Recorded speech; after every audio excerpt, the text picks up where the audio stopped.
sociedade. Eu vou compartilhar minha tela. Boa tarde, Regina. Vou Boa compartilhar tarde, minha... Paulo. Boa tarde a todos. Olá, tudo bem? Vou compartilhar minha tela para que a gente possa acompanhar o estudo.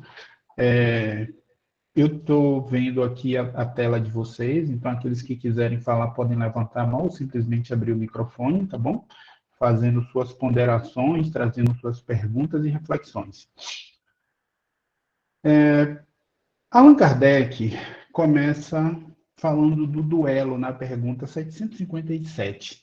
E Allan Kardec pergunta aos espíritos: pode-se considerar o duelo como um caso de legítima defesa?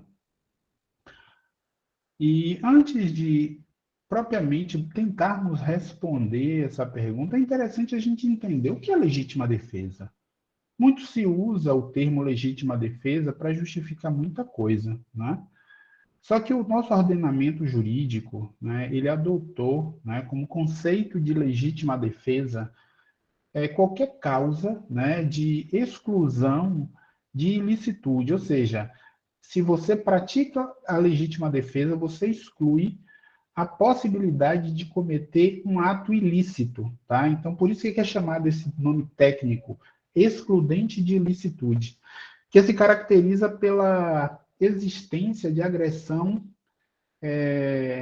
ilícita contra alguém, né?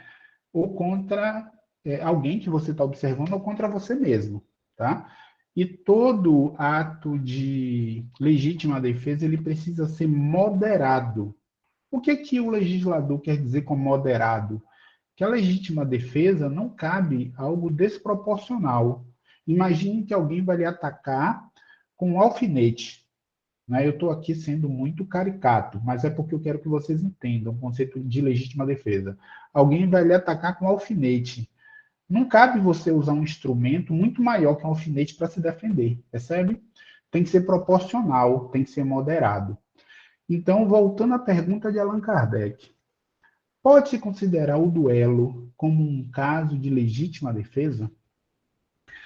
Os espíritos respondem: não, é um assassínio. Podemos traduzir como é um assassinato e um costume absurdo, digno dos bárbaros. Ou seja, essa coisa do duelo que a gente vê muito em filmes, né? Principalmente filmes do faroeste, né? Norte-americano, que você vê muitas histórias disso.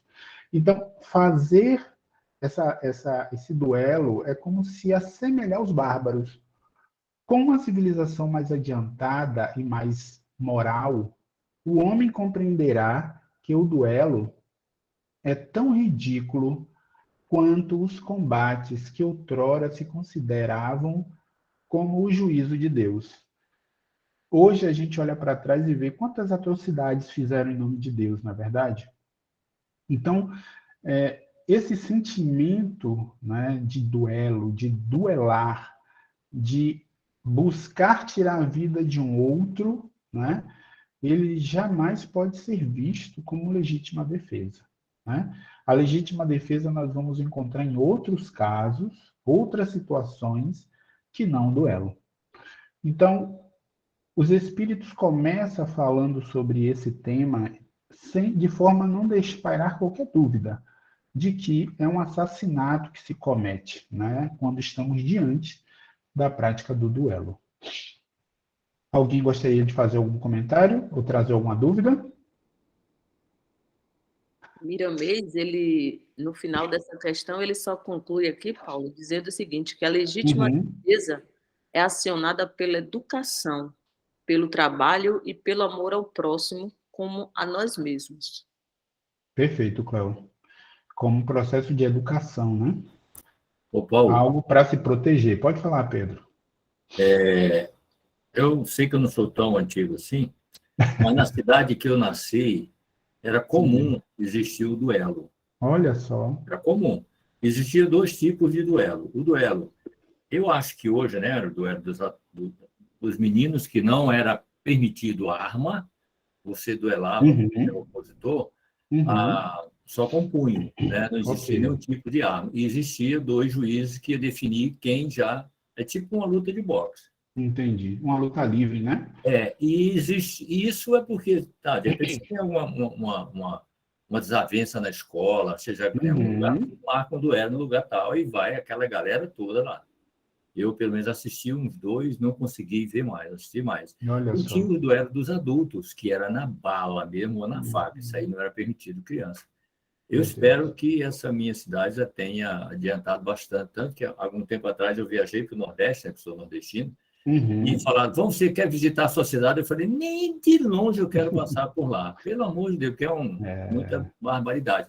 Então, é uma legítima defesa mais moral. Vamos dar um exemplo bem prático, por exemplo, eu dizer, olha, você é um filho da puta.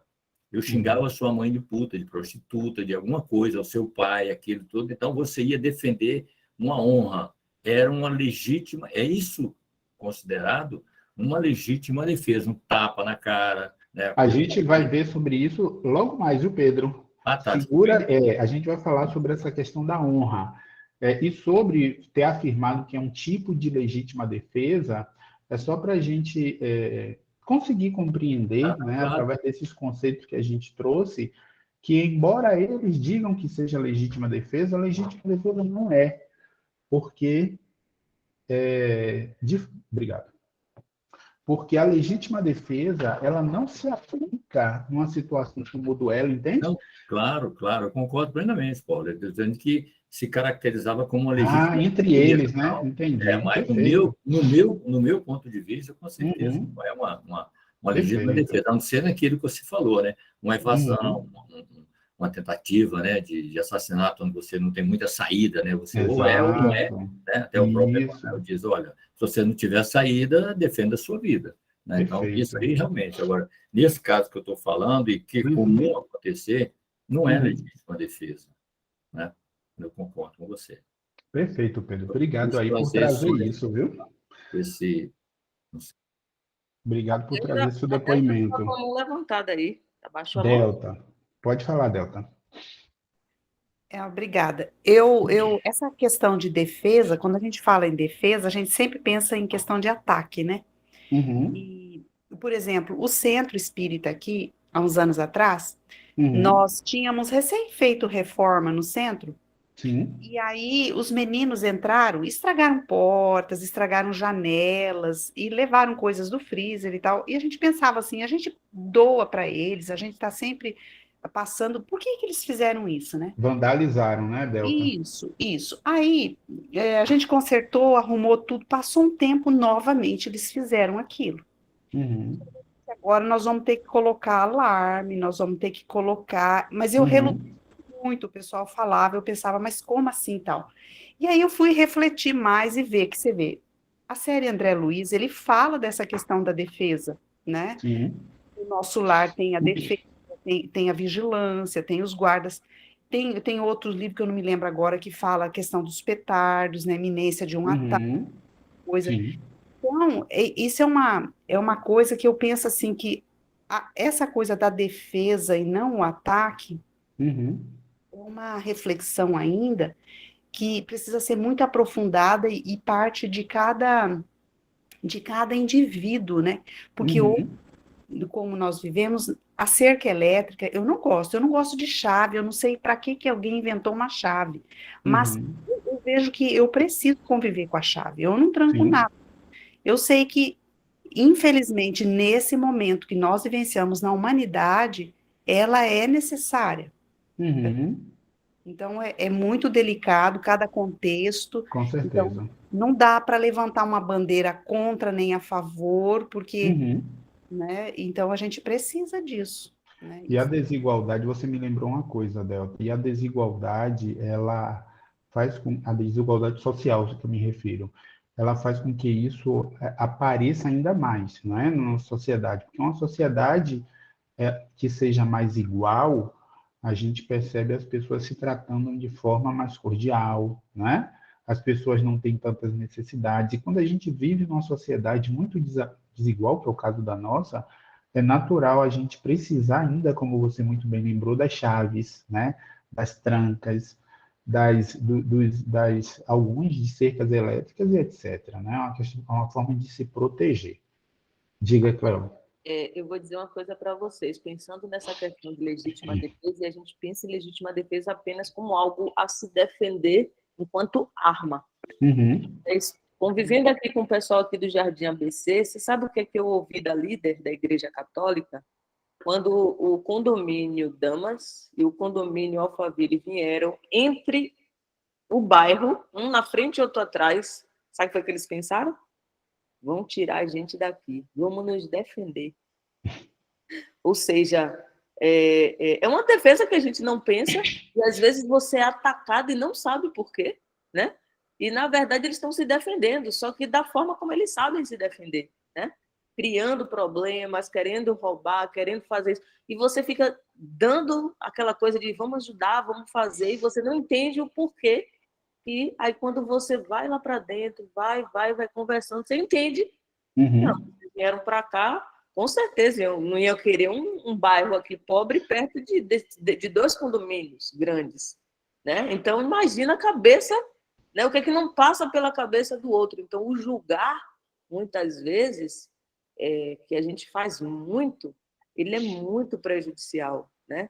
Porque, às vezes, a gente não entende o porquê. Graça não entendeu, por exemplo, por que eu estou colocando coisa boa aqui, por que estamos oferecendo para ele, por que eles ainda destroem.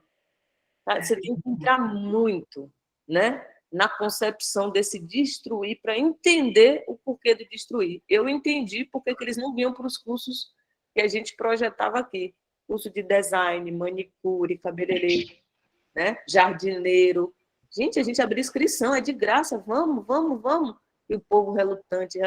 Tem medo, né, Cléo? Quando a gente passou a entrar no sistema deles e lá dentro, sentar do lado, quando a gente percebeu o problema e a gente conseguiu ir desconstruindo aquilo. E eles passaram a conhecer mais a gente também. A legítima defesa, que é totalmente diferente do que a gente está falando aqui, mas não Com deixa certeza. de ser, né? Perfeito. Seguindo aqui, na pergunta 758, Allan Kardec pergunta: poder-se-á considerar o duelo como assassínio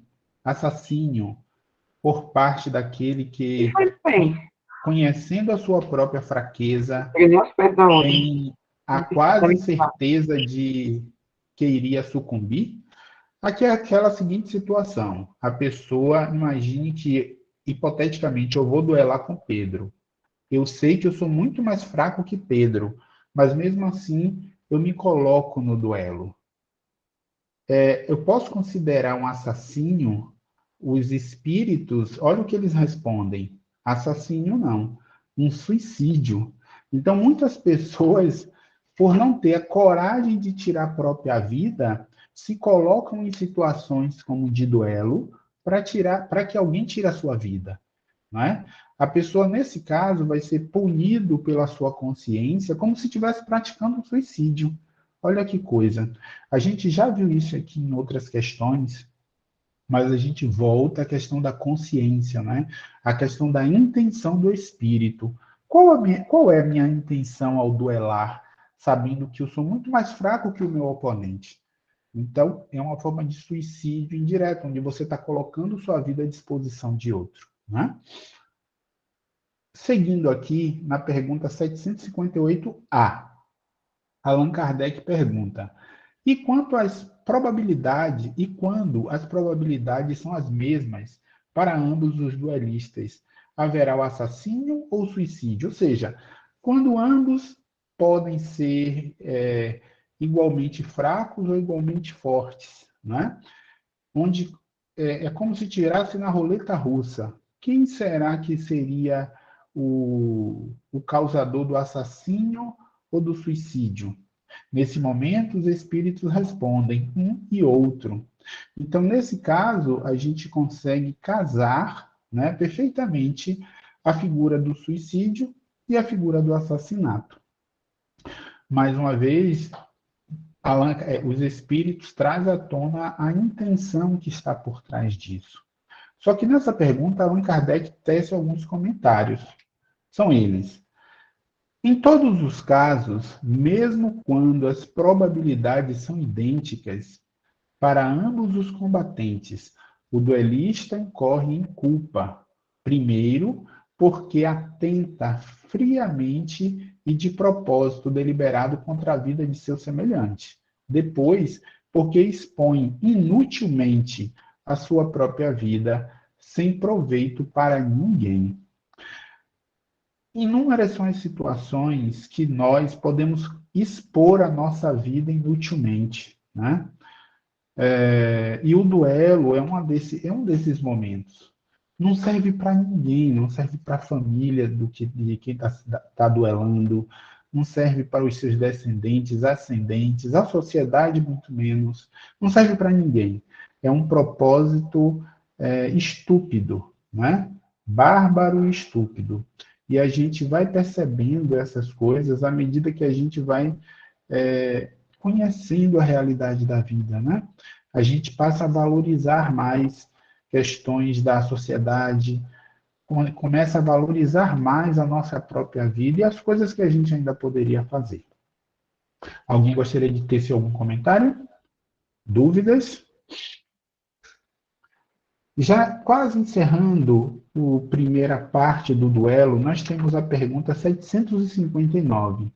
Aí, Pedro, vai tocar justamente em algo que você falou mais cedo, né, sobre a questão da honra. Muitos buscam se degladiar no duelo para fazer valer a sua honra. Olha o que Allan Kardec pergunta. Que valor tem o que se chama ponto de honra em matéria de duelo? Os espíritos respondem. Pode ler para a gente, Pedro, por favor? Posso sim. Orgulho e vaidade, dupla chaga da humanidade, né? Olha só. Orgulho e vaidade. Então, o que a gente chama de ponto de honra, a honra da família, alguém xingou a minha mãe, minha esposa, meus filhos, e aí eu me arvoro em querer defender a honra deles ou a minha. Isso é orgulho e vaidade, dupla chaga da humanidade, né? Há muitos séculos nós somos convidados a testar, né, essa natureza nossa. Existem aqueles que não conseguem resistir. Já ouviram o ditado que, não sei o que é que acontece comigo, mas meu sangue ferve. Não é assim que alguns falam? Quantas vezes o nosso sangue já não ferveu, hein? Que dá vontade de irmos para a via de fato. Essa chaga que está presente em toda a humanidade que começa a mexer conosco. Felizes são aqueles que passam por experiências dessa natureza, não é? E não conseguem ser tão tocados como aqueles que o são. Na 759A, Allan Kardec pergunta então, isso insistindo na questão da honra. Olha como Allan Kardec é. Mas não há casos em que a honra se acha verdadeiramente empenhada e em que uma recusa fora covardia? Ou seja, não há situações, não é, que são notórios que a honra da pessoa está sendo atacada, né? A pessoa não tem culpa e por isso talvez justificaria o duelo. Eu gostaria que uma pessoa lesse a resposta para a gente. Quem pode ler? Eu leio, Paulo. Obrigado. A resposta é: isso depende dos usos e costumes. Cada país e cada século tem a esse respeito um modo de ver diferente. Quando os homens forem melhores e estiverem mais adiantados em moral, compreenderão que o verdadeiro ponto de honra está acima das paixões terrenas e que não é matando nem se deixando matar que repararão agravos. Olha só. Tem aqui. Posso continuar esse aqui? Não, ainda não. Tá, Logo tá. mais é a fala de Allan Kardec. Eu quero Isso. esmiuçar um pouco mais essa resposta. Os espíritos respondem que quando os homens forem melhores e estiverem mais adiantados moralmente, compreenderão que o verdadeiro ponto de honra está acima das paixões. E aí eu faço a seguinte pergunta a vocês, que a gente já está concluindo essa parte de duelo.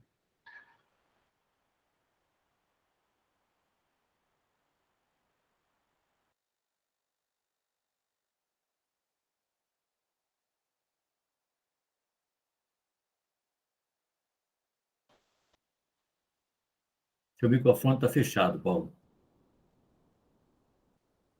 Obrigado, Pedro. E aí eu quero fazer a seguinte pergunta a vocês.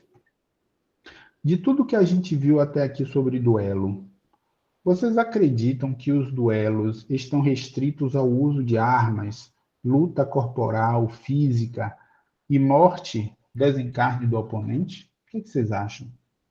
Eu acho que não, Eu acho que não. que a gente continua duelando sentimentalmente. Opa! Olha só o que a Sandra falou, gente. Muito importante isso. A gente continua duelando sentimentalmente. Perfeito, Sandra. Pode dar um exemplo?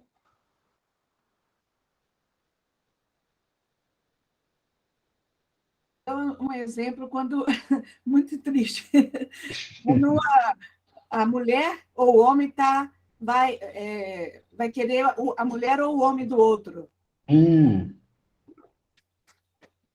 Um exemplo, quando um quer conquistar a mulher ou o homem do outro, né?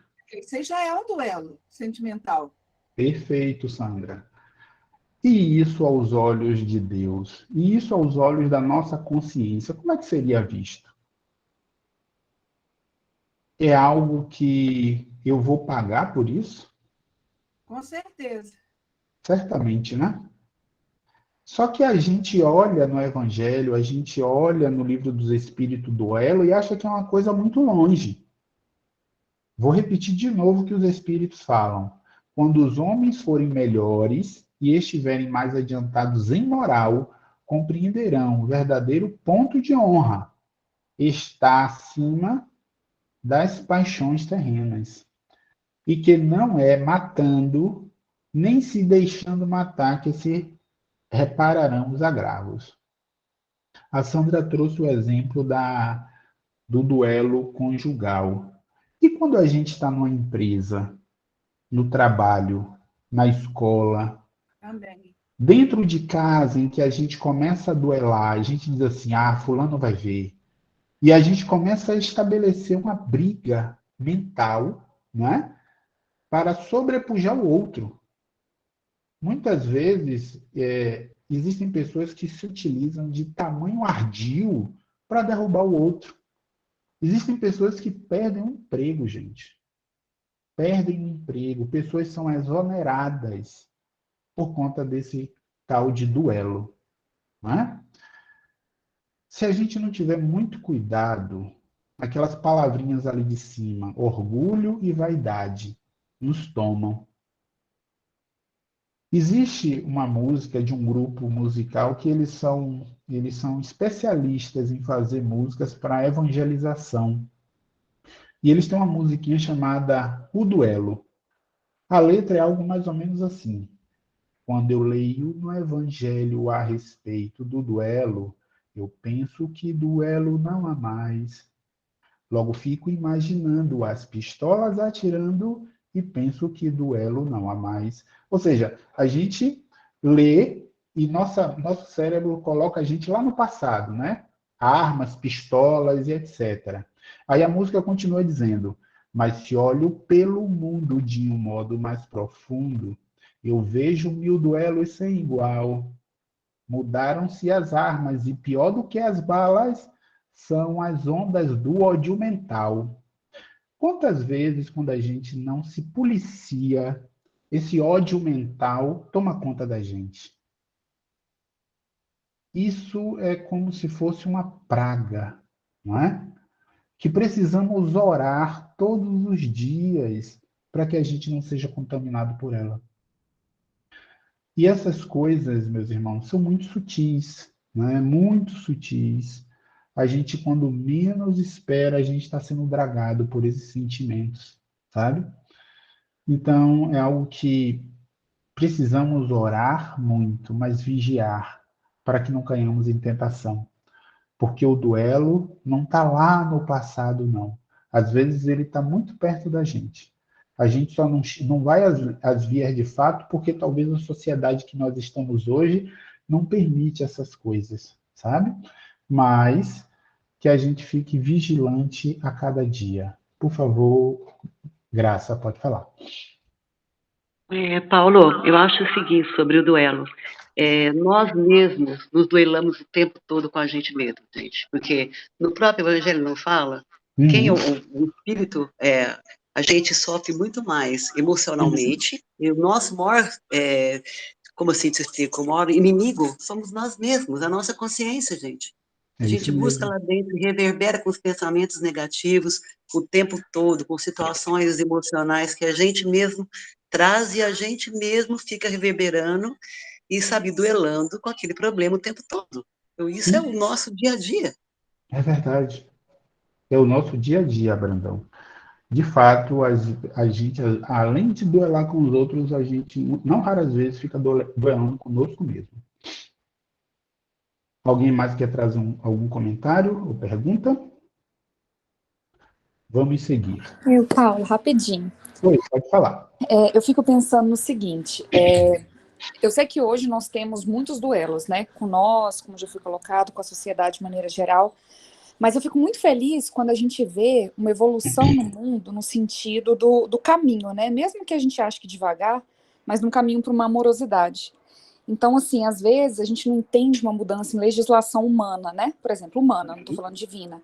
Às vezes a gente não entende alguma decisão que foi tomada, né, até está sendo tomada às vezes para mudar alguma coisa para melhor, aquilo ali nos fere, porque a gente ainda está tão apegado, né, às coisas do passado, a gente está tão apegado ainda ao costume de fazer o outro sofrer, de gostar de ver o outro sofrer, de gostar de sofrer, consequentemente, né, porque a gente vive num coletivo.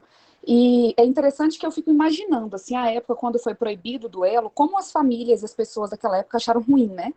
Na época que foi proibido, por exemplo, a escravidão, como muitas pessoas acharam ruim. Na época que foi proibido tantas outras coisas, né? A sociedade, com certeza, uma parcela concordou, e uma outra parcela, talvez até igual, né, em quantidade, achou aquilo ali abominável. E hoje a gente vê as consequências positivas, né, daquela mudança, daquela transformação. Eu gosto muito de ler, né, livros não só espíritas, assim, outros livros. E aí, nos livros que eu leio, muitos, eu gosto muito de clássico, então eu leio muitos livros antigos, né, que foram escritos em 1800 e pouquinho. É muito bom. E aí, quando você vê lá, que é o retrato da sociedade da época, né? Quando você lê, você vê que realmente o duelo, por exemplo, que é o que a gente está estudando aqui, gente, as famílias ficavam horrorizadas por não haver mais aquilo ali. Sabe, que eles entendiam como uma coisa assim abominável. E agora, como é que a gente vai fazer, né? Se não existe o duelo, como é que a gente vai organizar a nossa sociedade? E aquela barbaridade, que é a palavra que inclusive usa, né, dentro do Livro dos Espíritos, aquela barbaridade foi se transformando em outras coisas, né? Em outros tipos de diálogo. E por mais que hoje a gente não esteja ainda sem o duelo nas nossas vidas, né, no dia a dia, por mais que a gente ainda está duelando no trânsito, no trabalho, em casa, pelo menos a gente não está duelando fisicamente, né? E eu entendo isso como uma escadinha, um primeiro passinho que a gente deu, e eu acho que se Deus, né, quiser e a gente quiser, a gente vai subindo cada vez mais, sabe? Acabando com esses duelos que a gente cria, né, nos nossos dia a dia. É só isso. Perfeito, perfeito, Tamires. Foi bacana a sua intervenção, porque se vocês observaram, Tamires trouxe a ideia da gradatividade, né, da evolução. Embora a gente esteja sofrendo pelos duelos psíquicos, ela lembrou, olha, a gente já teve pior, não é isso, Tamires? A gente já vivíamos Muito através pior. de vias de fato, né? E a legislação foi poldando isso, e de fato, com certeza, isso é algo que ameniza, é algo que mostra para a gente que estamos caminhando, né? Um caminho mais acertado. Obrigado, Tamires, pela contribuição. Paulo, é Diga. uma melhora, né, Tamires, muito lenta. Mas se a gente observar, ela é bem palpável em todos os aspectos da sociedade. Sim, Né? assim. Nas relações humanas, nas relações comerciais, nas relações bélicas, tudo para mim, do meu ponto de vista, né? Tudo é muito palpável. Agora, é muito pequeno. Por quê? Porque nós, seres humanos, queremos a mudança para amanhã. Eu quero ver a mudança que eu vivo. Somos mais imediatistas, né, Pedro? Eu não penso exatamente imediatista. Eu não penso em que essa mudança vai ser para os meus netos, para os meus bisnetos, que eles vão estar melhor. Então, eu acho que o grande problema é que a falta de leitura, como diz a Tamires, né, para você ver tempos antigos, há 300 anos atrás, 500 anos atrás, ter escravo era mesmo que você ter uma bicicleta dentro de casa hoje. Né? Então, isso mudou. Né? Então, quer dizer, A gente tem que ter mais paciência, tem que ler mais o livro dos espíritos, ler mais a literatura espírita para ver. E nós, principalmente, né, que acreditamos na reencarnação. Quando eu falo assim, cara, o mundo está cada vez melhor, alguém fala assim, aonde você está vendo isso? Aí eu me calo. Eu digo, não, cara, vamos mudar de assunto, vamos falar de abobrinha mesmo, que depois a gente vê sobre isso aí. Entendeu? Mas a melhora, para mim, é a olhos vistos. Eu vejo direto essa melhora no mundo. Muito importante a gente perceber isso e valorizar, né? Allan Kardec comenta essa questão. Allan Kardec afirma o seguinte: há mais grandeza e verdadeira honra em confessar-se culpado, o homem, se cometeu alguma falha, ou em perdoar, se de seu lado esteja a razão, a qualquer que seja o caso, em desprezar os insultos que o não podem atingir. E aí Allan Kardec nos ensina, nos orienta como é que a gente deve tratar essa coisa chamada orgulho ferido, né? Se eu fui de fato, tive o meu orgulho ferido, que eu possa perdoar, né? Que eu possa seguir em frente. E se eu fui o causador, que eu peça desculpas, que eu peça perdão, né? Porque isso é o mínimo que devemos fazer diante de uma ofensa que a gente prolatou junto a outra pessoa. E com isso, nós encerramos essa primeira parte chamada duelo. E aí eu passo a palavra para Graça. Por favor, Graça, pode falar. Não, Paulo, foi sem querer que eu apertei aqui, desculpe. Tudo bem, sem problema. E aí a gente começa a entrar no segundo assunto da nossa tarde, chamada pena de morte, que está bem relacionada com o duelo. Allan Kardec pergunta aos espíritos: desaparecerá algum dia da legislação humana a pena de morte? Todos aqui sabem o que é pena de morte, não é?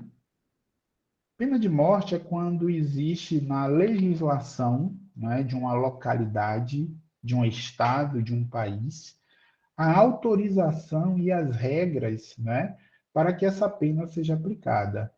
De um modo geral, todo ordenamento jurídico ele vai ter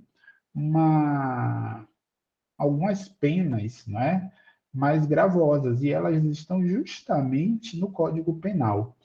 Quem pode falar muito bem disso é nosso querido amigo, não sei se ele está na sala hoje, o Radan. O Radan está na sala. Radan, além de advogado, o Radan é professor de direito penal, né?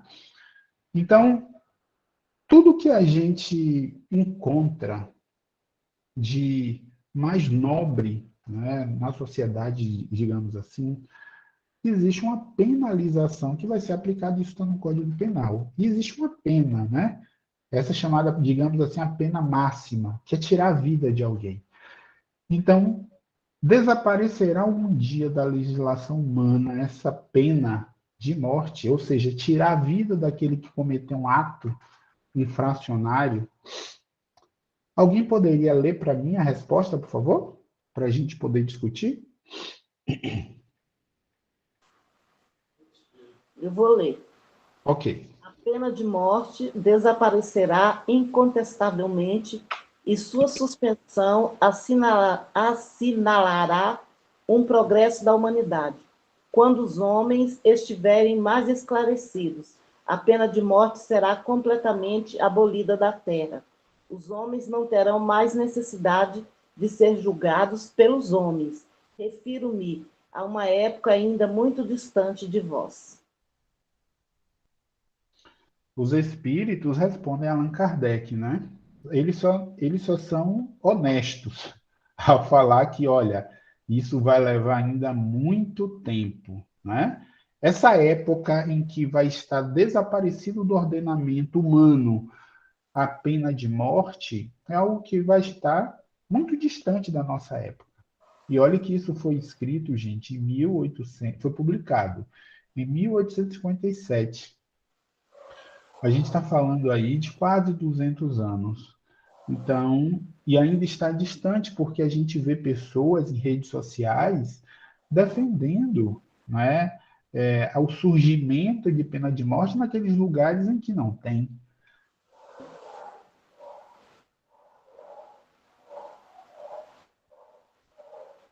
Seu microfone fechou, Paulo. Fechou, Paulo. Opa. Allan Kardec, vocês ouviram o comentário que eu trouxe? Ouvimos. Allan Kardec Graça sobre... tá com a mão levantada ou levantou sem querer, Graça? Allan Kardec... Abaixou. Allan Kardec ele traz o seguinte comentário sobre essa resposta dos espíritos. Sem dúvida, o progresso social ainda muito deixa a desejar. Ou seja, nosso progresso está deixando a desejar, né? Passaram-se muitos anos disso e ainda continua deixando a desejar. Mas como lembrou Tamires mais cedo, estamos avançando, não é? A passos lentos, mas estamos avançando. Mas seria injusto para com a sociedade moderna quem não visse um progresso nas restrições postas à pena de morte. Ou seja, de fato, existem algumas restrições aparecendo no seio dos povos mais adiantados, e a natureza dos crimes a que a sua aplicação se acha limitada. Se compararmos as garantias de que entre esses mesmos povos a justiça procura cercar o acusado, a humanidade de que usa para com ele, mesmo quando o reconhece culpado, com o que se pratica em tempos que ainda não vão muito longe, não poderemos negar o avanço do gênero humano na senda do progresso. Allan Kardec traz uma mensagem otimista aqui, porque quando os espíritos dizem, olha, está muito longe de vocês verem isso ser dissipado da sua legislação, Allan Kardec diz, olha, embora esteja muito longe, mas a gente está avançando, né? É uma gota de otimismo para todos nós. E quando nós estávamos estudando para falar aqui com vocês, me veio à mente o seguinte questionamento. Existe pena de morte no Brasil? O que é que vocês acham? Por favor, Radan, nesse momento eu só gostaria que você não falasse. Brincadeira. Diga, Tamires. Bom, a pergunta é se tem pena de morte velada no Brasil, né? Porque Ó, apesar de... eu não sei, ó, pode falar como você pensar. Não Tá. usei a palavra velada de propósito, mas Sim, a pergunta é, existe infelizmente, pena de morte no Brasil?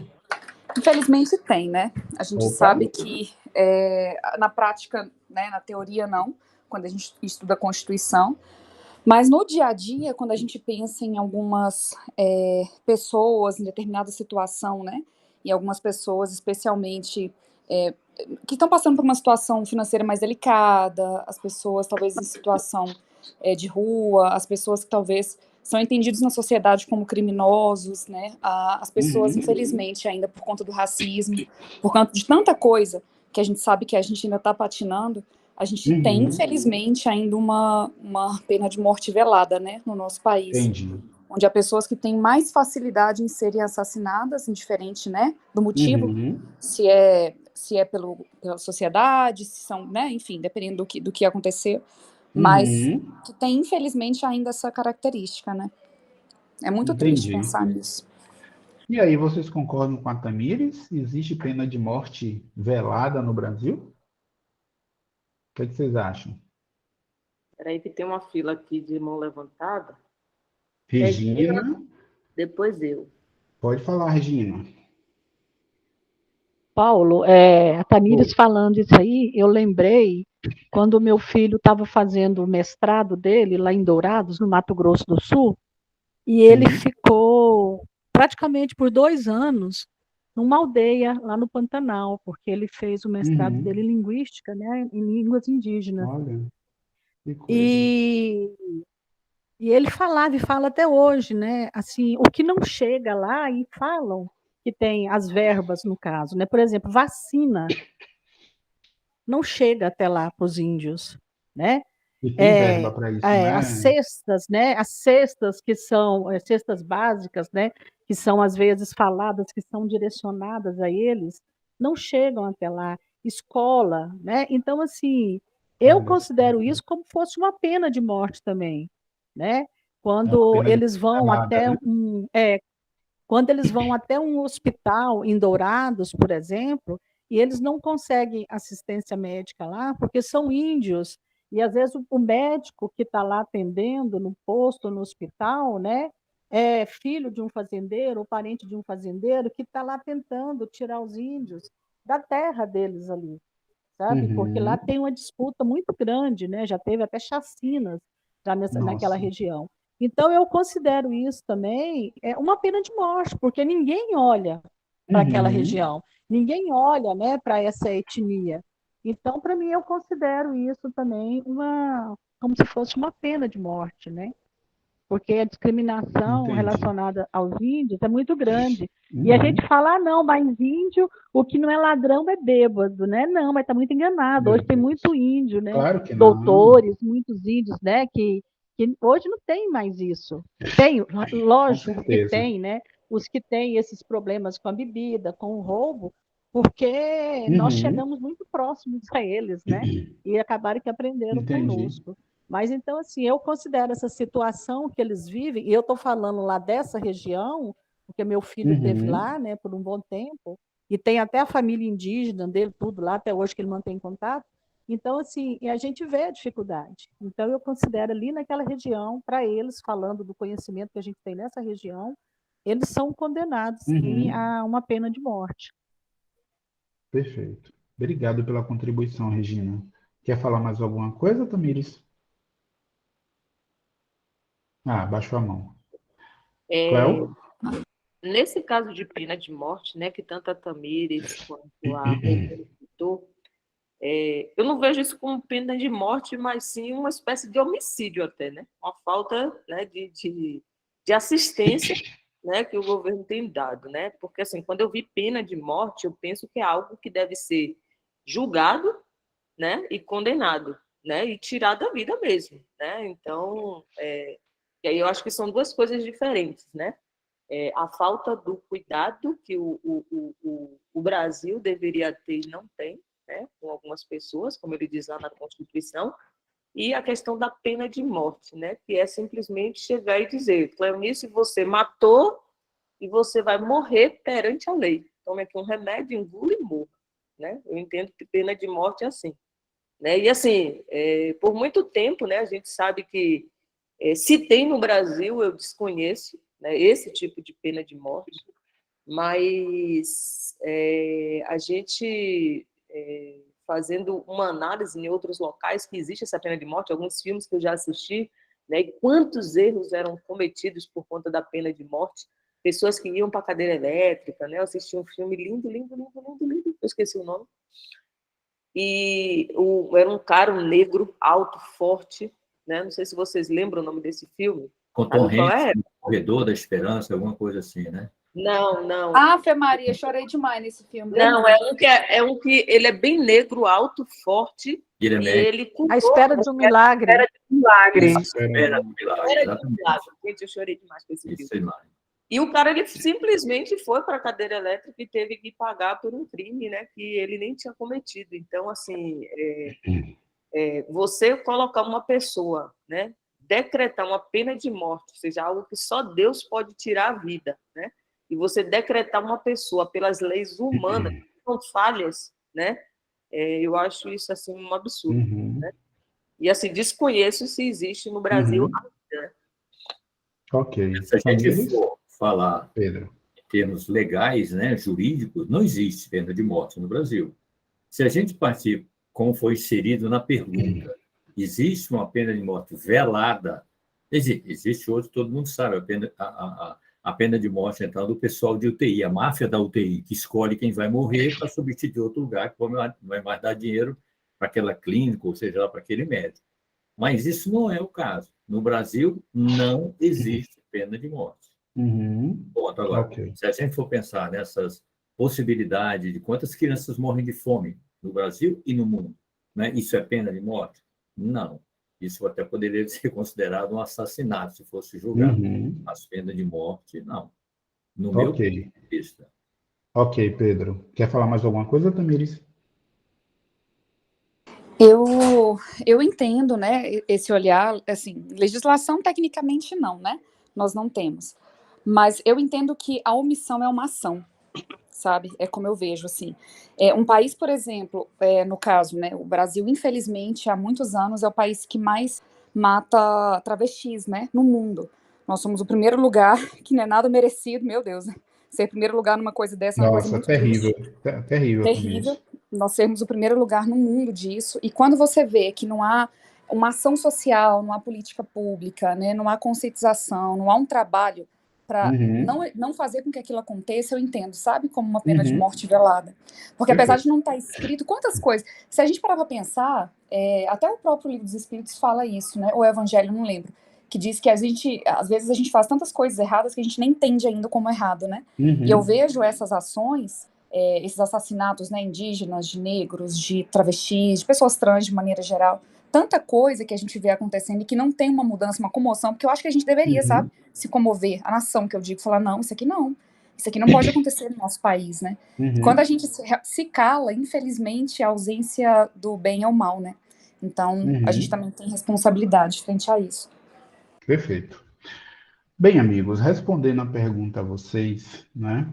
é, de fato, né, no nosso entender, existe sim uma pena de morte velada, só que pasmem, viu, gente? Existe de forma positivada em nosso Brasil, no ordenamento jurídico, a possibilidade de pena de morte, inclusive na Constituição. O mesmo dispositivo que veda, não é, a pena de morte diz, desde que não esteja em guerra. Ou seja, se o nosso país entrar em guerra declarada, a pena de morte está automaticamente autorizada. Estou falando no Brasil, está positivado. Existe outra hipótese de pena de morte no Brasil, que é o Código de Processo Militar, Penal Militar. Todo militar que por traição, né, for julgado, ele pode ser submetido à pena de morte. Estou falando do Brasil, gente. Não estou indo lá para outros países, não. Esse código de processo penal militar, ele é da década de 69, década de 60, finalzinho de 60, 69, está lá positivado. Inclusive, ele mostra o rito de como é a pena de morte no Brasil. Aqui não existe cadeira elétrica. O nosso legislador escolheu a forma de pena de morte através do fuzilamento. E existem alguns doutrinadores do direito que afirmam ainda que a lei do abate, que é quando uma aeronave sem autorização, não é?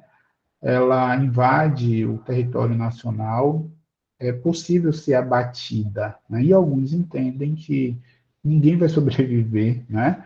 Uma aeronave sendo abatida e logo a pena de morte está declarada no ar, né? Através de um comando. Então essas são hipóteses, né? Que existem no nosso ordenamento jurídico, né? E eu trouxe isso para que vocês entendam que a pena de morte, infelizmente, além de existir isso, que todos vocês falaram, a maioria da existência velada, existe sim a pena de morte positivada na nossa lei, tá bom?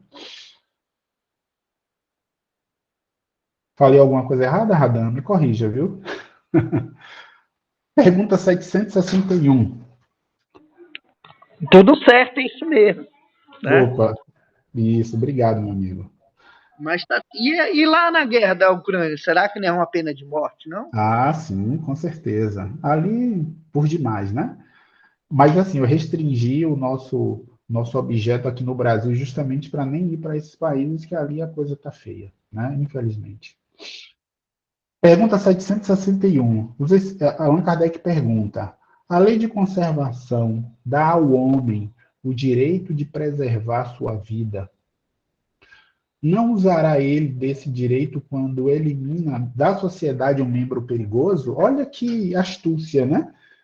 Bem, eu tenho que defender a minha vida.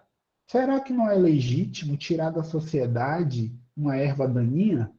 Um membro que está trazendo perigo para a sociedade? O que é que vocês acham que os espíritos responderam? Quem pode ler para a gente, por favor?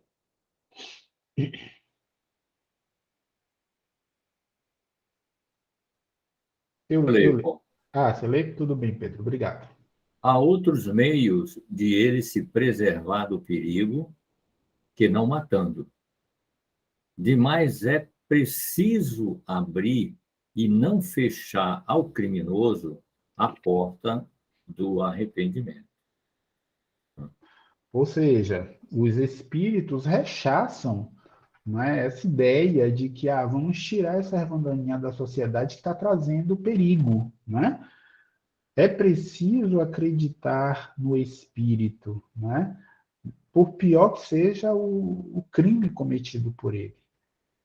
Porque, caso contrário, a gente tira dele a possibilidade de arrependimento. Tem alguns, é verdade, que vão desencarnar e não vão ser tocados pelo arrependimento.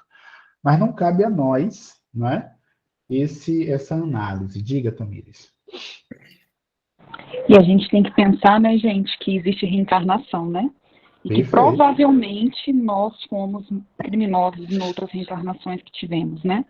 E que compaixão que a gente esperaria da sociedade, né, das pessoas que nos rodeiam, compaixão que a gente teve, com toda certeza, sem dúvidas, né, para a gente ter um pouco mais de esclarecimento hoje. Com certeza alguém, né, estendeu a mão para a gente, seja alguém encarnado ou desencarnado. A gente foi muito auxiliado, né, durante esse período. Então, bandido bom não é bandido morto, né, gente? A gente não pode prorrogar e conservar esse tipo de pensamento. É totalmente contra o que a gente acredita, né? Perfeito, Tamires. Muito obrigado. É isso mesmo, gente. Seguindo, Allan Kardec pergunta: a pena de morte, que pode vir a ser banida das sociedades civilizadas, não terá sido de necessidade em épocas menos adiantadas? Allan Kardec insiste, né? Quem não conhece até pensa que, olha, Allan Kardec está levantando a bandeira aí da pena de morte, não é possível. Porque ele vai cercando os espíritos com perguntas como se desejasse, né? Mas, na verdade, Allan Kardec está fazendo um trabalho pedagógico, né? Se colocando no lugar daquela pessoa leiga que nada conhece, né, das leis morais e está trazendo para a gente a oportunidade de conhecer. Os espíritos respondem, olha que interessante, necessidade não é o termo, né? O homem julga necessário uma coisa, sempre que não descobre outra melhor. À proporção que se instrui, vai compreendendo melhormente o que é justo e o que é injusto, e repudia os excessos cometidos nos tempos de ignorância em nome da justiça. Quantos de nós no passado, usando as palavras da Tamires, fizemos atrocidades no passado, né? Mas nem por isso não deixamos de estar aqui agora, né? Buscando sermos melhores. A gente ainda comete atos errados, atos errôneos, mas a busca do Espírito é de cada dia estar sendo um tanto quanto melhor. Então, essa coisa de acreditar que no passado era necessário a pena de morte, mas hoje já não é mais, nem no passado era necessário, né? Os espíritos deixam isso muito claro, mas a nossa percepção do passado era essa, de que pelo fato dos homens serem muito bárbaros, eles mereciam a morte, porque caso contrário a gente não evoluiria. Quando eu fazia faculdade, um autor que me sensibilizou muito foi Foucault. E quando a gente estuda as teorias da pena, né, e aí, porque a gente imagina, né, que a vida sempre foi assim, como é hoje. Aquele que cometia um ato ilícito vai para a prisão, mas até pouco tempo atrás não existiam prisões. As pessoas eram literalmente mortas e algumas eram assassinadas das piores formas que vocês imaginem. Porque não existia essa cultura de criar prisão, porque isso era custo para a sociedade. Então, a criação de prisão só passou a acontecer na modernidade, né? E a gente vai percebendo que, à medida que a gente vai avançando enquanto sociedade, a gente vai também tratando esses delinquentes. O Tiago, colega nosso, que todos vocês conhecem, ele trabalha como psicólogo, né, de jovens infratores, e assim, ele tem muita experiência nesse campo para passar para a gente. E às vezes ele relata alguns fatos que a gente se pergunta, que não vivencia, né? Nossa, como é possível, né, pessoas chegarem a esse ponto? Mas quando a gente vai analisando a história, né, do indivíduo, a gente vai percebendo que nada é por acaso. Todos nós vamos pagar pelos crimes que fizemos, mas existe um motivo, existe um porquê por trás desses crimes que muitas vezes são cometidos. E não cabe a gente esse julgamento peremptório de que, como a Tamires falou, bandido bom é bandido morto. Isso, na cabeça e na mentalidade de um verdadeiro cristão, isso não existe, né?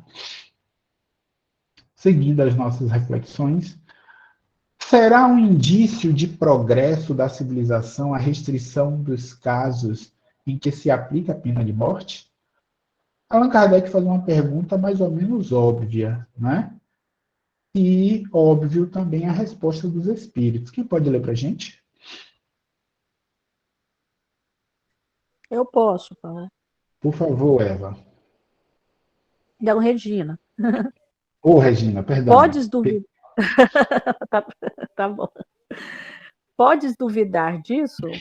Não se revolta o teu espírito quando lês a narrativa das carnificinas humanas que outrora se faziam em nome da justiça e não raro em honra da divindade, das torturas que se infligiam ao condenado e até ao simples acusado para lhe arrancar pela agudeza do sofrimento,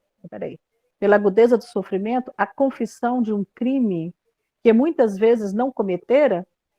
Pois bem, se houvesses vivido nessas épocas, terias achado tudo isso natural, e talvez mesmo, se foras juiz, fizesses outro tanto. Assim é o que pareceu justo numa época, parece bárbaro em outra. Só as leis divinas são eternas. As humanas mudam com o progresso e continuarão a mudar, até que tenham sido postas de acordo com aquelas. Aí a gente vê, né, Paulo, que com a evolução, né, da humanidade, as coisas terão que mudar, né?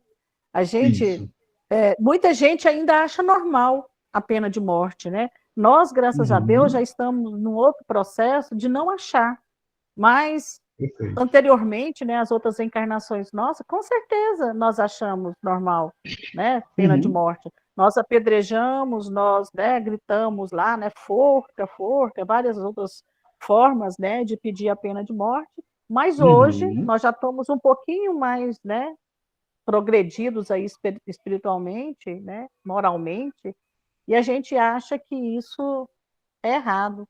Mas tem gente aí, cada um, né, caminha aí de acordo com o que quer evoluir, o que quer melhorar em si, né, Paulo? Perfeito, Regina, isso mesmo. E se falando, Paulo, desse indício de progresso que o Kardec fala aqui, pergunta, eu não tenho muita certeza, mas sei que aconteceu. A lapidação de mulheres, né, num desses países aí, não sei se é da Arábia Saudita ou da Península Ibérica, em que ainda hoje mulheres eram condenadas a ser lapidadas, né, em função de adultério e outras coisas. Um outro país também, acho que me foge o nome, que você entrava com droga, um brasileiro, inclusive, um mineiro, há muito tempo atrás, foi fuzilado. E agora pegou-se também outra pessoa, e essa lei já não existe mais nesse país, fuzilamento de pena de morte. É um avanço, né? Exatamente, é um avanço, é um disso tudo, entendeu? Então, e outra coisa, quando a gente fala em progresso, Pedro, né, falando por mim, viu, Radam? Quando a gente fala da guerra da Rússia com a Hungria, né? Aliás, é só a guerra da Rússia, que da Hungria só, por enquanto, se defendendo, mas a gente tem, pelo menos, eu vejo aquela região ali da Alemanha, Islândia, aquele pessoal vizinho ali, né, daquele leste europeu, onde aconteceram barbaridades junto com o nazismo, quantos judeus, quantos negros, quantos, né, cristãos foram devorados, exterminados, e aí eu penso na lei da reencarnação. Eu digo, ó, será que agora não está acontecendo um resgate coletivo em tudo isso aí? Eu não sou a favor de guerra em hipótese alguma, nem de briga, de jogar qualquer coisa. Então, a gente, como espírito, acho que a gente tem que pensar que esse progresso é constante, né? Que ele está presente em nossas vidas. E cabe a nós fazer o melhor da nossa parte. Se ontem eu chutava um gato quando ia na rua, hoje eu jogo um pedacinho de pão para ele. Já é muito bom, entendeu? Já é muito bom. Então, com certeza. A gente tem que pensar nesse progresso que existe na humanidade. Perfeito. Eu já lhe passo a palavra, Cléo. E você falou sobre isso aí, Pedro, me lembrou, né, da noite de São Bartolomeu, que aconteceu aquela, podemos afirmar que foi uma grande chacina. Nossa, aqui na França, promovida pelos cristãos, né, da época. Ao lado mais ao sul da Europa, existiam cristãos que faziam vela a partir da gordura extraída de seus inimigos, né? Gordura do corpo. A noite dos cristais com judeus também, né? Então, assim, perfeito. Você está falando de coisas aí que, infelizmente, né, existe a lei do retorno, né? Que não pode ser... essa lei, essa justiça não pode ser aplicada por nós, espíritos, mas Deus sabe conduzir as coisas de forma que cada um pague o que tem que ser pago, né? A lei divina, né, Paulo? A justiça divina. Exatamente. Né? A justiça divina. Por favor, Cláudio, pode falar. Eu queria ler aqui o que o Miramês falou sobre essa questão do indício de progresso, porque assim ele fala muito, muito, muito bem aqui. Ele diz o seguinte: certamente que quando um povo está esquecendo as leis bárbaras, esse povo se encontra subindo na escala do progresso. No entanto, quanto mais se criam leis drásticas, parece evidenciar o que se passa pelos seus corações. O povo reflete os governos, e os governos refletem o povo, que se encontra sob sua direção. A civilização humana, quando não se encontra vinculada às leis espirituais, não reconhece a Deus como o único comando de todas as coisas. Quando não percebe a necessidade de amar, não só aos seus familiares, mas a toda a família humana, esse povo, por dentro, está brutalizado e pode, de momento a momento, surgirem no cenário das suas vidas flagelos incontáveis, atraídos pelos seus próprios pensamentos inferiores. Perceba que ele fala da nossa evolução, mas ele diz, mas enquanto a gente fica olhando só para o nosso umbigo, e a pena de morte para o meu filho não, para a minha família não, mas para o outro sim, né? Isso ainda está dentro de nós brutalizado, ou seja, cristalizar isso nessa questão do progresso que ele fala aqui, é cristalizar de uma forma ampla, não é só comigo, é para com o meu próximo também. Então, sim, quando você vê um assassino, uma pessoa que realmente estrupou alguém, que matou alguém, e eu digo pena de morte para ele, o que é que eu estou fazendo? você está agindo da mesma forma, né? Agindo da mesma forma, por mais que ele mereça, por mais que o que ele fez desagrade a trilhões, inclusive a mim, mas é simplesmente aplicar a mesma pena, né, para com o próximo, né, e mesmo sabendo que esse meu próximo, ele está fragilizado, ele está errado, ele está equivocado, ele está perdido. E o que eu estou fazendo com ele? Eu estou jogando ele ainda dentro do buraco. Sim. Né? Então, são coisas que eu acho que, assim, uma das coisas que eu fico, vocês falando aí de questão de prisão e tudo, hoje o nosso sistema carcerário em si, né, ele ainda não é um sistema carcerário perfeito, e olha que isso já existe há muitos anos, né? Mas eu digo assim, perfeito no sentido, longe. No sentido de educar as pessoas que estão lá dentro. Eu trato ele como os animais, como é que essas pessoas vão sair de lá?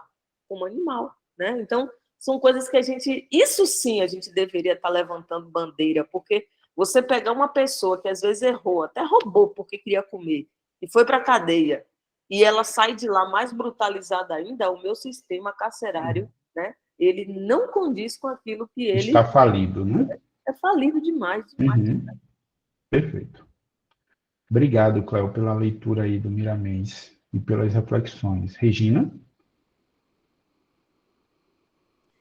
Paulo, estava aqui pensando, né? Assim, concordo com tudo, inclusive com isso que a Cleo falou agora, tudo, mas a gente sabe que não existe vítima, né, Paulo?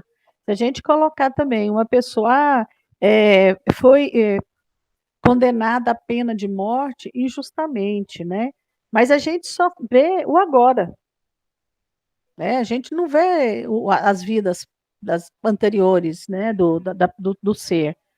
Não Sim, deixa de ser uma coisa horrível, mas o que eu quero falar é o sim. seguinte: não existe vítima, né? A Uhum. bala foi perdida, né? Foi morto por uma bala perdida. Não, a bala era para ele, né? Porque não cai uma folha de uma árvore sem que Deus queira. Deus não vai permitir que uma pessoa seja condenada a uma pena de morte, uma cadeira elétrica, né? Seja lá o que for, igual tem em vários estados dos Estados Unidos, se ela não tiver que passar por aquilo, se ela não tiver que resgatar alguma coisa, né? Então, assim, é horrível? É horrível. É certo? Aos nossos olhos não é certo, né? E inflige as leis de Deus. Mas eu penso, né, que a gente tem que lembrar que não existe vítima, né? Sim, sim, É Regina. só essa Na- complementação mesmo. Tá. Embora não exista a vítima, nós, enquanto espíritos nesse processo evolutivo, a gente tem que buscar fazer todo o nosso melhor, né? Eu entendi sua posição, né? Mas nós, enquanto espíritos, temos que buscar não ser esses agentes, sabe? Causadores desse mal. Mal, nesse caso aqui, da pena de morte, de aplicar a pena de É, morte. Porque alguém está aplicando, né? Alguém está. sim, com certeza. O Uhum. escândalo é necessário, né? Mas ai daquele, Uhum. né, que Ai venha o escândalo daquele. por ele. Eu só quis Exatamente. falar assim o seguinte, que às vezes a gente fica falando é errado, é errado, é errado, né? É Uhum. errado, é uma coisa horrível. Muita gente hoje, Uhum. né, pelo que ele é condenado hoje, não fez nada, está sendo injusto, né? Uhum. Passou pela pena de morte inocentemente. Mas, aos olhos de Deus, está tudo certo, né? Uhum. Inclusive ter a pena de morte, porque se Deus não permitisse, não Uhum. existiria a pena de morte, né? Mas nós que temos que trabalhar em nós, né? As nossas mazelas aí para que ela acabe. A hora que tudo melhorar aí entre a humanidade, Uhum. com certeza Deus vai falar, ó, agora, né? Alguém aí vai ter que falar que no mundo não vai poder ter mais pena de morte, né? Mas o que eu queria falar Uhum. era só isso mesmo. Eu concordo, eu abomino Uhum. tudo, você entendeu? Mas a gente não Uhum. pode esquecer que não existe vítima, né? A justiça Sim. divina, ela é perfeita, infalível. Ponto. Acabou. Daí tá toda a doutrina espírita tá aí. Até mesmo quando a gente tem que pagar os erros que a gente comete. Exatamente, Paulo. Se a gente tem o conhecimento da doutrina, a gente sabe que está passando, É. porque foi uma pisada de bola que em algum lugar da nossa vida, ou até Uhum. mesmo nessa existência, a gente passou por ele. Verdade. É fácil? Não, mas é verdade. Perfeito. Temos a Tamires, a Delta Graça e a Adriana. Por favor. Eu não sei qual que é a vez, sou eu? Eu estou Tamires, vendo bem. você. Isso, eu estou vendo aqui. Então, eu acho que a gente tem que tomar muito cuidado com esse pensamento, sabe? A gente tem que olhar bem se realmente o nosso entendimento está no sentido real do que significa as coisas ruins que acontecem no mundo. A questão 762, que é bem anterior, olha bem o que o Kardec pergunta. A gente já viu ele agora, né? A pena de morte, que pode vir a ser banida das sociedades civilizadas, não terá sido de necessidade em épocas menos adiantadas? Olha o que os espíritos respondem. Necessidade não é o termo. O homem julga necessário uma coisa, sempre que não descobre outra melhor. Então eu entendo que não há uma permissão de Deus para a pena de morte, assim como eu entendo que, como eu entendo, viu gente? Cada um, né, pensa da sua maneira. Eu não entendo que há uma Uhum. necessidade de ter a vida escravidão. Eu não entendo que há uma Isso. necessidade das guerras. Infelizmente, nós, Uhum. como fala aqui, julgamos necessário essas coisas porque não descobrimos outra Isso. melhor. Então, assim, Perfeito. Deus, na sua infinita bondade, nos dá a prerrogativa de tomarmos decisões. O livre-arbítrio, né, até Isso. limitado que a gente tem, mas nos dá essa possibilidade. Infelizmente, a gente não utiliza ele para coisas positivas na maioria das vezes. O nosso livre-arbítrio, a nossa centelha divina, né? Que é aquilo que realmente nos faz protagonistas das nossas vidas, das nossas escolhas, infelizmente nos colocou em situações muito ruins. Então, eu não entendo que há uma permissão de Deus. Eu não entendo que Deus permite um mal em momento nenhum. Eu não consigo ver esse Deus que permite sofrimento, sabe? Que permite dor, que permite morte, que permite agressões. Eu acho que Deus simplesmente deixa a gente caminhar por nossas pernas para que a gente aprenda com os nossos erros, né? Como um bom pai, né? Que às vezes vê o filho tomando uma decisão ruim, mas que está ali, né? Para abraçar novamente, para receber novamente, para falar, olha, você errou, mas agora a gente vai caminhar num caminho melhor, né? Porque eu acho que se a gente começa a pensar, a gente tem que tomar cuidado para não misturar na nossa cabeça justiça de maldade, né? Justiça é uma coisa muito mais lógica ao nosso olhar. Se qualquer coisa que acontece na sociedade, a gente vê que tem alguma coisa estranha, pode ter certeza que não é justiça. Que aquilo ali é uma, infelizmente, maldade do nosso coração, né? É o uso do livre-arbítrio, né? É o livre-arbítrio. Infelizmente, a gente escolhe. E a questão 762 deixa claro isso, né? Não há necessidade. Não há. Necessidade não é. Infelizmente, nós é que julgamos, né? E a gente pode levar a pena de morte. Deus deixa claro que não há necessidade, Tamires. E dá para a gente que o livre-arbítrio. Mas se eu fizer, a lei divina vai trabalhar nisso. Não é Deus que também pediu ele fazer. Não. Se ele está passando por um aperto, é porque a lei divina que Deus nos deu, além do livre-arbítrio, foi um livre-arbítrio dele. Olha, eu vou roubar. Se você rouba, você vai ter que ressarcir. Então, Deus mandou você roubar? Permitiu? Não. Ele te deu o livre-arbítrio de roubar ou não, de matar ou não, de dançar ou não, estuprar ou não. Agora, a lei divina vai usar das suas ferramentas, que é perfeita. Não podemos colocar ninguém de vítima aqui. Para quê? Para que todo esse emaranhado de reposição seja feito. Deus não permitiu ninguém estuprar. Deus não permite que vai cair uma árvore em cima de uma casa. Não, caiu porque Deus permitiu. Não, o cara fez a casa embaixo da árvore, no lugar onde não deveria. Agora, por que consequência, por que causas? Aí é diferente. Agora, a lei divina proporcionou porque ele fosse morar naquela casa. É diferente. Não é Deus permitindo. Deus só faz o bem. Ponto só o final. bem. Não sai nada de ruim de Deus, né? E é interessante a gente pensar onde está a lei divina, né, gente? Onde que está a lei divina? Na nossa consciência. Sim. É na nossa consciência, guardadinha ali, que a gente infelizmente guarda 7 chaves, né? Ao invés de deixar ela realmente manual do nosso ser. Mas ela está ali, lembrando, olha, isso aqui não está certo. Então, eu acho que tem o Paulo e a Cleo devem lembrar do Marcelo, do CEAL, né? Paulo e Cleo. Eu lembro que toda vez que a gente entrava em um tema polêmico, em alguma coisa assim, né, em alguma coisa que deixava a gente meio assim, o Marcelo tem uma coisa que eu levo para minha vida, que ele fala assim, gente, na dúvida, fica com o que Jesus faria, fica com o que Jesus pensava. Tá com dúvida? O que Jesus pensaria nesse caso? Jesus concordaria com uma pena de morte, achando que aquela pessoa talvez deveria passar por aquilo? Sim, não. Jesus concordaria com violência qualquer que seja, né? É o nosso modelo, e a gente tem que usar como modelo de verdade. Com certeza. Obrigado, Tam. Delta. Então, amigos, eu trouxe uma mensagem, só a essência da mensagem que está no livro Ceifa de Luz, a de 58, que fala das nascentes do coração. E então, e o Emmanuel pegou uma partezinha da primeira epístola de Pedro, no versículo 8, que vai falar dessa questão, desse chamamento para que os trabalhadores, né, eles entrem em união com o divino, que busquem a unidade com Deus. E ele fala assim, finalmente, sede todos de igual ânimo, compadecidos, fraternalmente amigos, misericordiosos, humildes. E aí o Emmanuel diz assim, que de todos os tesouros que a divina providência te confiou, um deles é a piedade, que podes libertar como um rio de bênçãos das nascentes do coração. E aí ele encerra a mensagem dizendo assim, procedamos assim, onde estivermos, na certeza de que, referindo-nos à maioria de nós outros, os espíritos endividados da terra, todas as vantagens que estejamos desfrutando à frente do próximo não chegam até nós em função de merecimento que absolutamente não possuímos ainda, mas simplesmente em razão da misericórdia de Deus. Então, se a gente entender que o nosso papel não é diferente daquele outro, a gente vai calar, vai orar e vai observar as nascentes do coração. E aí, se tem alguma coisa para corrigir, que seja tão somente nós.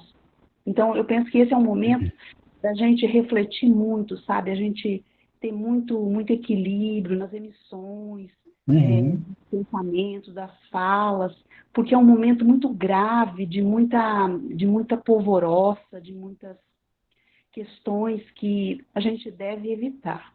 Perfeito, Delta. Obrigado aí pela fonte, viu? Adriana? Oi, só completando aqui sobre tirar a vida, né, que existem várias formas de tirar a vida do outro. Eu lembrei que ultimamente está falando muito sobre o relacionamento abusivo, né, a convivência quando você simplesmente tira do outro o direito de viver a própria vida, né, e acaba ali dominando a pessoa, acaba sendo uma forma de tirar a vida. Mas também eu estou lembrando aqui também de outras situações sobre o Estado cria as leis, mas na hora de executar, é aquela pessoa que está lá cumprindo ordens. Né? Como fica o sentimento de quem tem que, no caso, fuzilar alguém numa pena de morte? Ou aquela questão polêmica aqui no Brasil, né, sobre o aborto, que se fala muito. Até tantas semanas ainda não é uma pessoa. Mas se uma gestante é assassinada, é duplo homicídio. Então, assim, são inúmeras situações assim, delicadas. É um assunto polêmico que realmente daria até outra aula, né? Verdade, Adriana. Só isso, gente. Obrigada. Essas leis morais são danadas, né? Mexe com a gente esse trem. É bom demais. Mexe mesmo. Gente, obrigado aqui. Dando continuidade, já indo para o final. Allan Kardec pergunta na pergunta 664. Disse Jesus, quem matou com a espada, pela espada perecerá. Essas palavras não consagram a pena de talião, e assim a morte dada a assassino não constitui uma aplicação dessa pena? Olha só o que Allan Kardec fez. Ele, na verdade, trouxe uma interpretação que muitos, nos últimos séculos, fizeram uso, no sentido de justificar a pena de morte a partir de uma fala de Jesus. Só que essa fala foi tirada completamente do contexto, porque, para quem não se lembra, Jesus, quando estava sendo aprisionado, o soldado Malco, que estava mais próximo de Jesus, estava prendendo Jesus, Pedro foi lá, desembaiou a espada de Malco e cortou a orelha de Malco, do soldado. E Jesus, com seu magnetismo, ele pegou a orelha de Malco, colou de volta no lugar e disse: Pedro, Pedro, embainha a tua espada, porque quem mata pela espada perecerá. Aí Allan Kardec, repetindo essa frase que muitos cristãos, séculos depois, fizeram uso para justificar a pena de morte, pergunta se ele não estaria seguindo Jesus fazendo isso? Olha o que os espíritos respondem: tomai cuidado, muito vos tendes enganado a respeito dessas palavras, como acerca de outras. A pena de talião é justiça de Deus. Justiça de Deus em que sentido? É Deus quem aplica. Ou seja, quem mata pela espada perecerá pela espada. Não somos nós, espíritos, seres humanos, que vamos aplicar essa lei de talião, percebe? Mas sim Deus. Todos vós sofreis essa pena a cada instante, pois que sois punidos naquilo em que haveis pecado, nesta existência, noutra existência, falando aqui do processo reencarnatório. Aquele que foi causa do sofrimento para seus semelhantes, virá achar-se numa condição em que sofrerá o que tenha feito sofrer. Ou seja, todos nós que cometemos as atrocidades vamos pagar por isso e ainda estamos pagando. Este é o sentido das palavras de Jesus. Mas não vos disse ele também: perdoai aos vossos inimigos? E não vos ensinou a pedir a Deus que vos perdoe as ofensas como houverdes vós mesmo perdoado? Isto é, na mesma proporção em que houverdes perdoados, compreendei-os bem? Ou seja, às vezes, né, isso não é raro acontecer, não, gente. A gente pega trechos do Evangelho, interpreta de forma a satisfazer a minha conduta, né? A psicologia analítica, ela chama isso de... qual o nome, meu Deus, dessa máscara? Ela chama isso de materialismo, não. Se eu lembrar aqui, logo mais eu falo. Tem um termo interessante sobre isso. É quando eu quero justificar um erro meu, né? E eu me apoio nessa teoria. Então, os espíritos estão dizendo Transferência, que... Não é transferência, não, é outro termo. Mas, enfim, se eu lembrar até daqui a pouco eu falo. É quando você quer... racionalização. Você racionaliza, né? Existem pessoas, por exemplo, que dizem assim, eu não pago um salário mínimo à minha empregada porque ela faz um trabalho mal feito, né? Já ouviram alguém falar isso? Na verdade, o dever daquele que tem um empregado doméstico é pagar o mínimo necessário. Se a pessoa está indo 3, 4 vezes na sua casa, você tem que pagar o salário mínimo. Aí tem gente que justifica dizendo que a pessoa não faz um bom trabalho, por isso vai pagar menos. É a racionalização, a máscara da racionalização. Então, tem aqueles que racionalizam, querendo justificar a pena de morte com essa palavra que Jesus usou, né? Está completamente equivocada essa interpretação. É fazendo uso das interpretações do Novo Testamento de forma que mais nos apraz, né? Diga, Edivaldo. Boa tarde a todos. Boa tarde. No Seu Inferno tem um exemplo muito interessante nesse sentido aí. Uhum.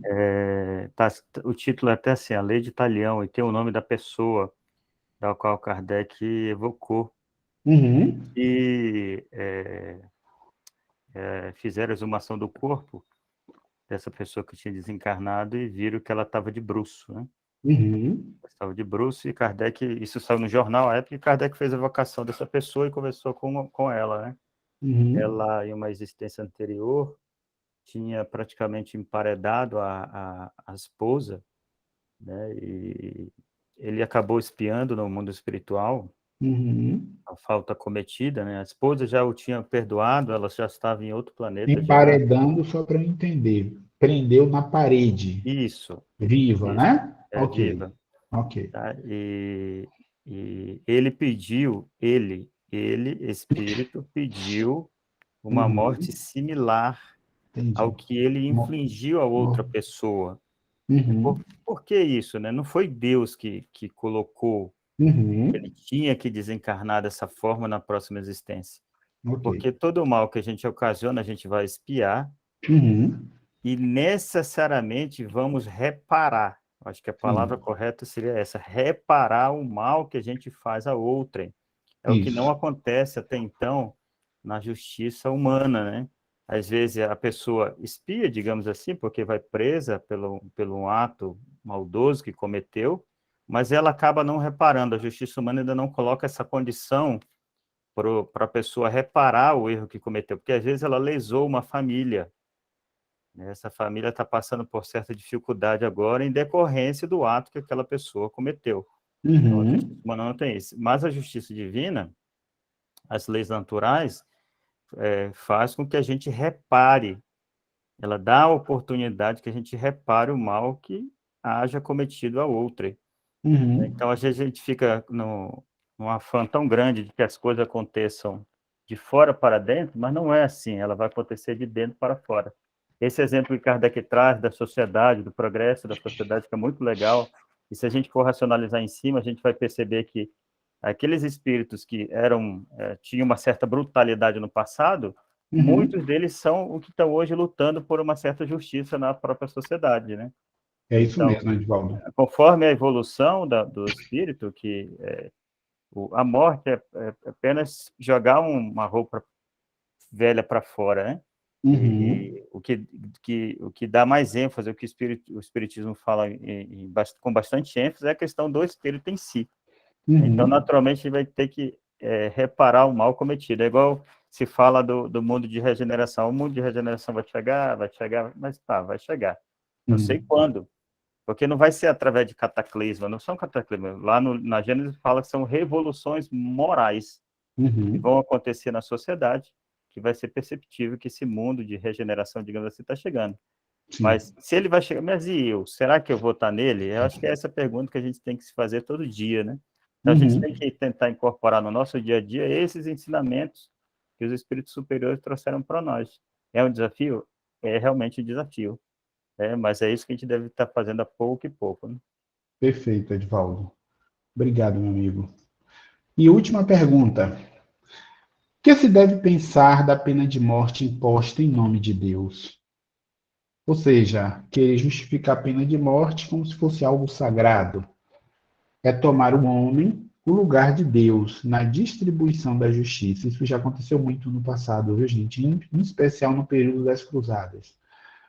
Os que assim procedem mostram quão longe estão de compreender Deus e que muito ainda têm a expiar.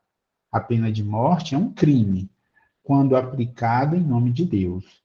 E os que a impõem se sobrecarregam de outros tantos assassínios ou de outros tantos assassinatos. E assim, meus irmãos, nós concluímos,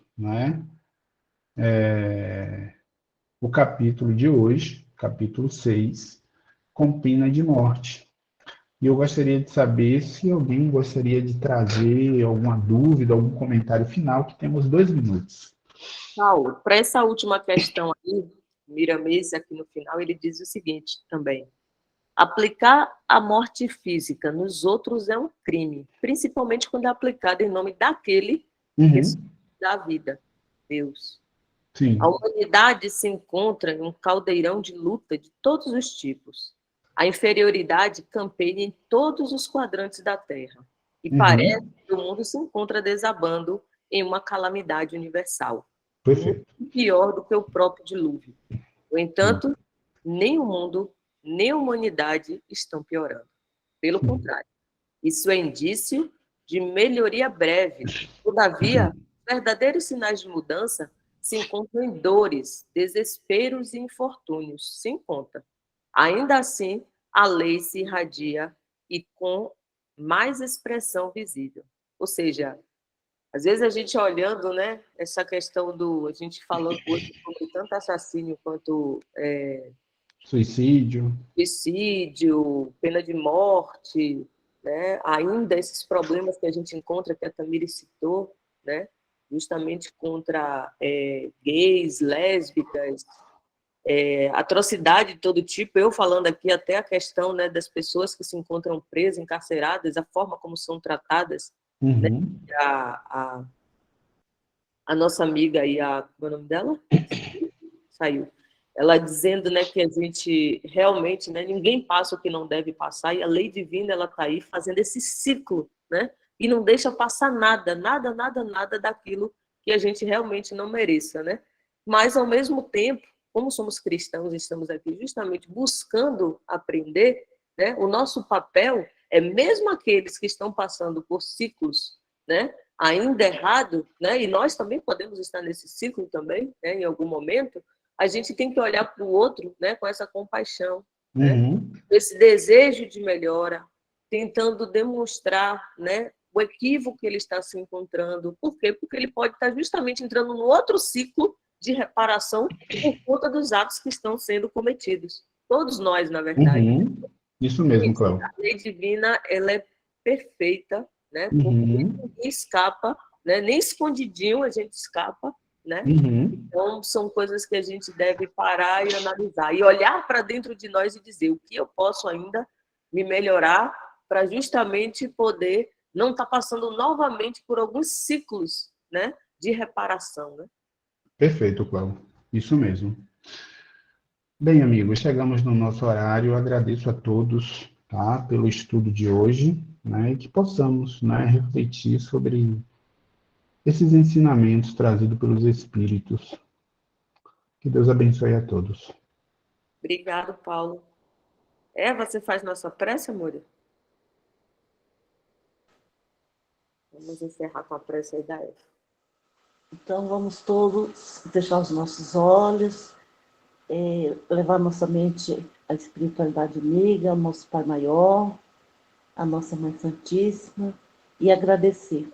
Agradecer por essa tarde maravilhosa, por esse encontro de irmãos que vibram num só pensamento, né? Que é seguir os ensinamentos do nosso Senhor Jesus Cristo e tentar ainda entender as dificuldades, né, que nos acolhem a cada dia, mas que a gente sabe que nada é por acaso e que, diante de toda dificuldade, diante ainda dos conceitos que o planeta Terra ainda nos mostra e que nós achamos que ainda que são incompreensíveis, mas a gente tem um Pai que zela por cada um de nós, nos protegendo todos os dias, nos intuindo para coisas boas. Que a nossa semana seja proveitosa, seja de muito amor, de muita paz, de muita saúde, de muito entendimento, de muita prática da caridade, de auxílio aos nossos irmãos mais necessitados do que nós. E que nós possamos, na próxima semana, estarmos juntos, mais uma vez, nesse estudo maravilhoso. Senhor, nós te agradecemos por tudo e que assim seja. Assim seja. Obrigada, Eva. Obrigada, gente. Obrigada, Que assim seja. Obrigada, Paulo. Foi ótimo. Muito obrigada, hein, gente. Paulo? Obrigado, Então, Tom. pessoal, Obrigado a foi muito bom vocês. estar com vocês. Obrigada. Obrigada, hein? Tchau. Bom fim de gente. semana. Beijinho pra vocês. Obrigada, Paulo. Tchau. Tchau, Obrigado, Zinão. família. Tchau. Beijo. Tchau. Tchau.